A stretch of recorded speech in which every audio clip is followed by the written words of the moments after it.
আমারে চলে যেতে বললে, এখন আবার আমাকে ডেকে এখানে কাঁদতেছো কেন? আচ্ছা আচ্ছা যাও, আমি সরি।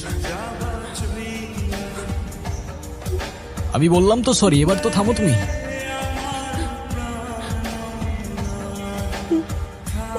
আর একটু বোঝার তো চেষ্টা করো, আমি এমনি এমনি তো আর রাগ করি নাই।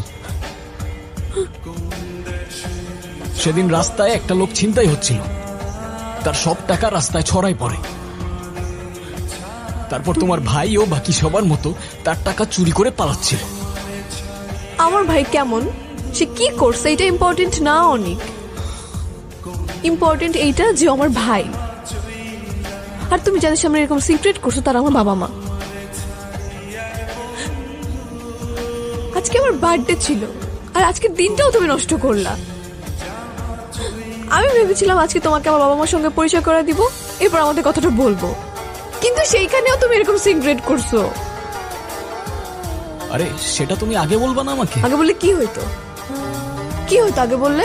আসলে আমার ভুল, আমি ভাবছিলাম তুমি বদলায় গেছো, কিন্তু না, সত্যিটা হচ্ছে you are toxic and you always will be. আরে তুমি এরকম কেন বলছো? আমি তো বললাম আমি সরি। সরি বললে কি হয় অনেক? তুমি তো এমনই, আর তোমার সব টক্সিসিটি কখনো যাবে না। আরে আরেকটা আবার চান্স তো দাও অ্যাটলিস্ট। হ্যাঁ, এরকম কেন করতেছো তুমি? আমি তো আর বুঝতে পারিনি সবকিছু এরকম হয়ে যাবে। ঠিক আছে, দিলাম তোমাকে চান্স, 1 বছর। আমি অস্ট্রেলিয়া চলে যাবো বড় আপুর কাছে। এই 1 বছরে আমি তোমাকে না করবো ফোন না মেসেজ। যদি তুমি এই 1 বছরে নিজেকে চেঞ্জ করতে পারো, তাহলে 1 বছর পর ঠিক এই দিনে, এই সময়ে তুমি আমার সাথে এই জায়গাতে দেখা করবা।